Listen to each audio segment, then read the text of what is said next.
Hello, this is Scotty Reid with a Black Talk Radio News Report, and we have a very troubling bill that is making its way through the United States Congress, and the bill has been introduced in both the Senate and the House. The name of the bill, as you can see there on the screen, is H.R. 2437, also known as Back the Blue Act of 2017.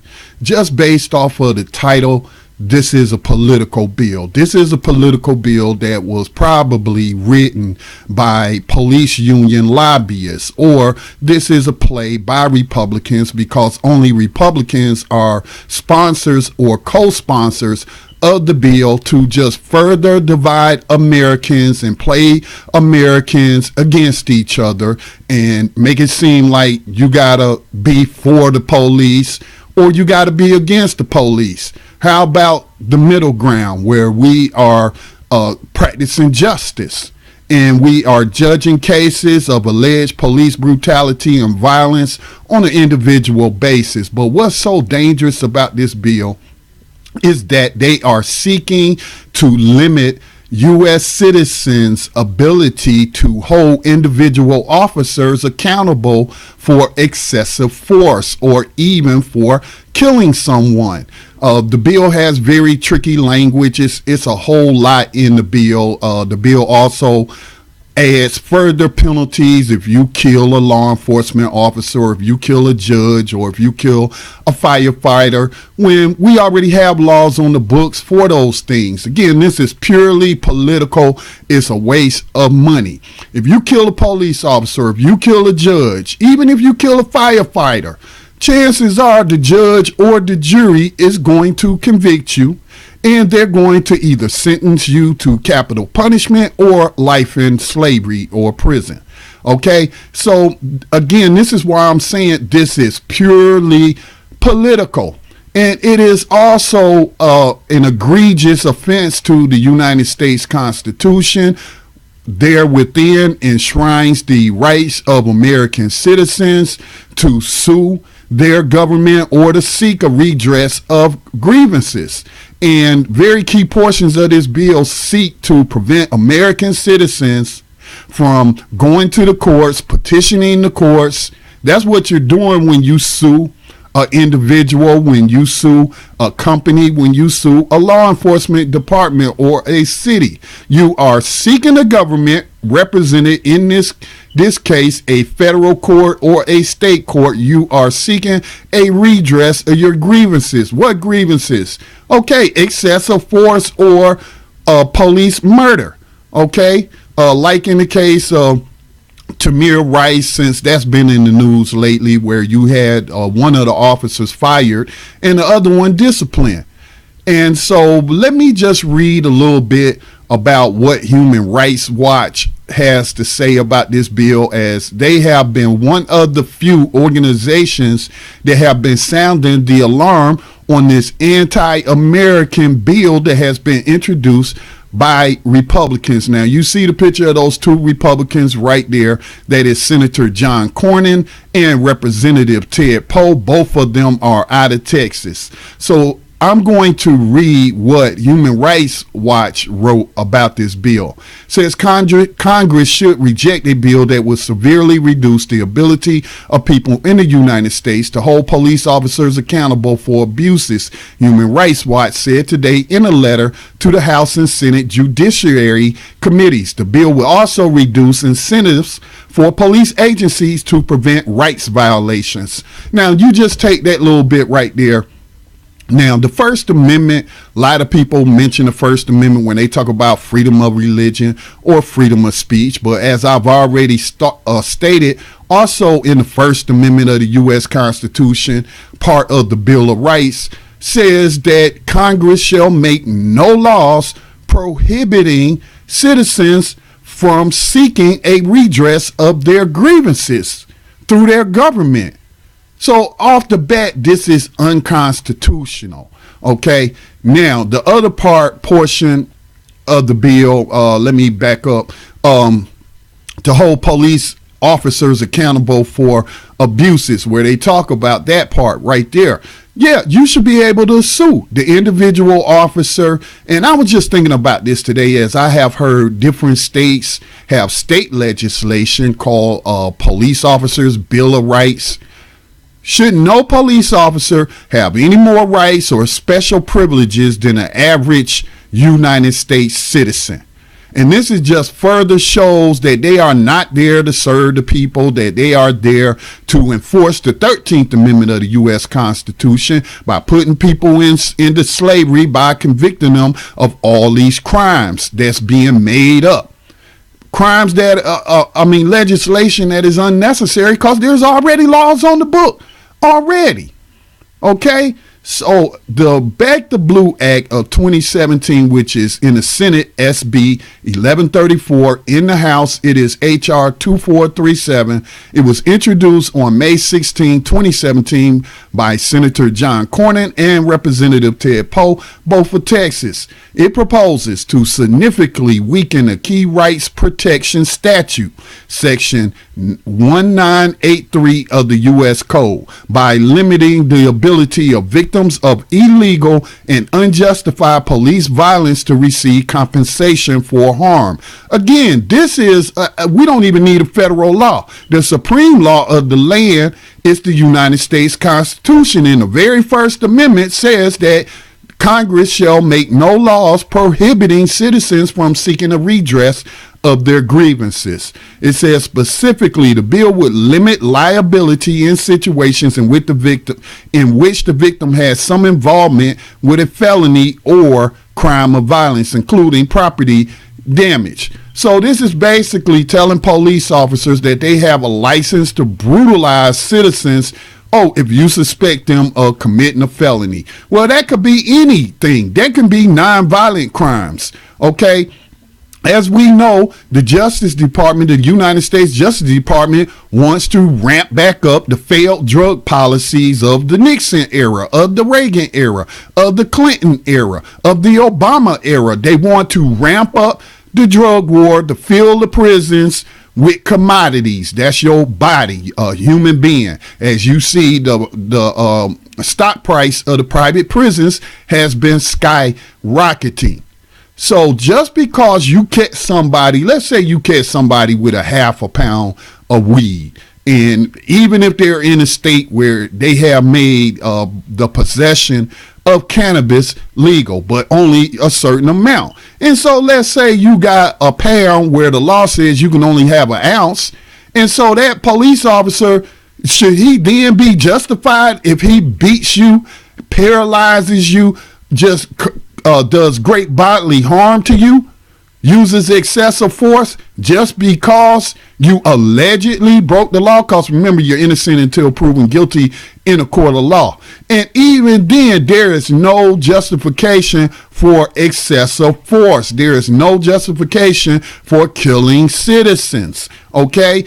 And so it goes on to say police are already protected from liability if the use of force is justified. Section 1983 lawsuits have been a primary way for ordinary people to hold police and government officials answerable for violations of their rights.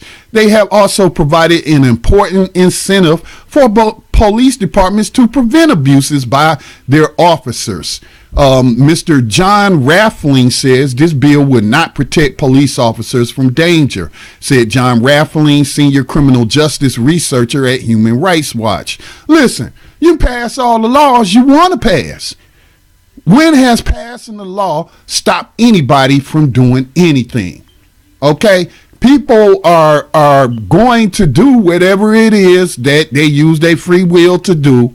And so you passing a law saying they can't do it will not stop them from doing it. So if you add these extra enhancements and what have you for killing a cop, it's not going to stop cops from getting killed. Let me ask you this, and I don't like hate crimes because these are acts of terrorism against American citizens, but enhancing federal laws that they call hate crime laws, has that stopped anybody from attacking another person based on their religion, sex, or race? No, it has not.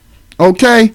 But my chief primary concern here, though, is that they are attacking a fundamental, long-standing right granted to American citizens by the Constitution. This bill is anti-American. Okay, now it says, in addition to limiting, it goes on to say, instead, it protects police departments from accountability and removes important incentives for those departments to monitor themselves and improve the quality of their policing. Now, I will just remind you that the U.S. Attorney General, Jeff Sessions, who I feel should be forced to resign or remove, when he told state attorney generals that the Department of Justice was not interested in spending resources in investigating these police for the violations of the rights of U.S. citizens. Jeff Sessions acting like his number one job is to protect police from being held accountable,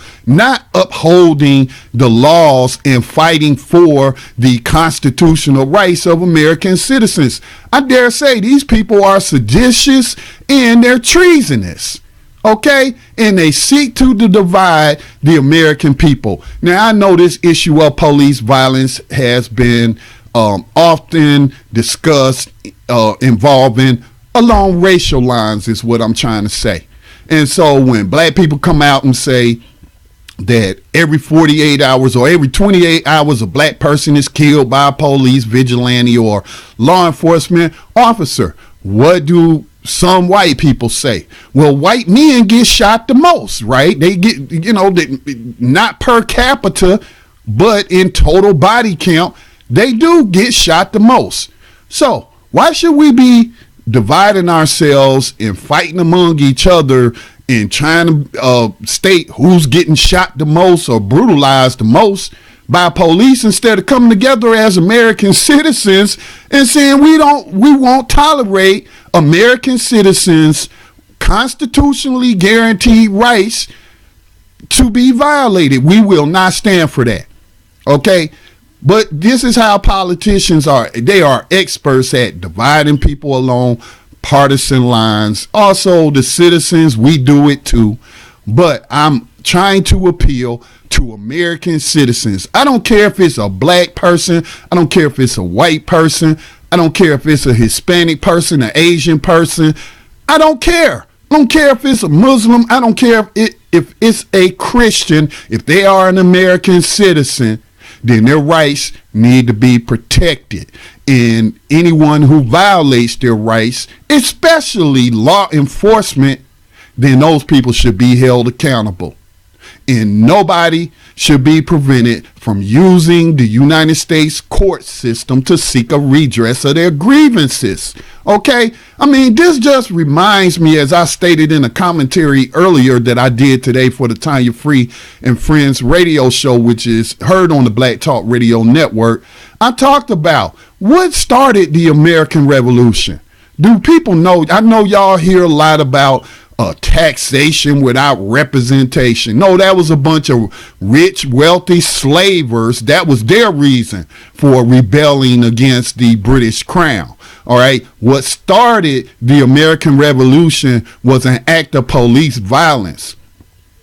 It was the Boston Massacre, where British soldiers in their police role abused and brutalized a Boston teenager and Crispus Attucks, who was followed by other colonists who joined with him to go to confront the British soldiers for brutalizing this Boston teenager. And the British soldiers used excessive force and murdered those colonists. And that was the spark. The Boston Massacre was the spark that led to the American Revolution. Just ordinary people saying, you're not going to brutalize us. You're not going to treat us like we have no rights as human beings. Just because you're wearing a uniform does not give you a license to go around beating up people and killing people. Okay? Those fathers, and I'll call those the real fathers of the American Revolution. I won't call racist, slavers who hijacked the American Revolution as the fathers of the revolution. So what are these Republicans trying to do? And I'm only pointing out Republicans because I'm not a partisan guy, and as of right now, no Democrats have signed on to sponsor this bill. Okay, but this, I would think that since this came out, 2 weeks ago, I would hear more people discussing this assault on the civil liberties and constitutional rights of American citizens. This is disgusting. This is just very, very disgusting. And Americans need to stand together and write their senators and write their congressmen and call these treasonous, seditious, anti-American politicians to the carpet. All right. So I will post the link to the actual bill that is in the House of Representatives. I'll try to find a link to the one in the Senate, but I'll also link to the Human Rights Watch article on this, as it has a little bit more that they have written about. So, just want you people out there to wake up. They just keep on building a bigger and badder police state. And this, you don't have to be anti-police to be pro-Constitution. You don't have to be anti-law enforcement to be pro-human rights. Okay? So, check out the information below and take action. If you would like to support independent media, the production and distribution of independent media, please consider making a donation to the nonprofit Black Talk Media Project. You can also follow our channel on YouTube, sign up to get alerts, subscribe to the channel. You can follow us on Facebook at Black Talk Radio Network. You can follow us on Twitter at Black Talk Radio. This is Scotty Reid with a Black Talk Radio News Report, signing off.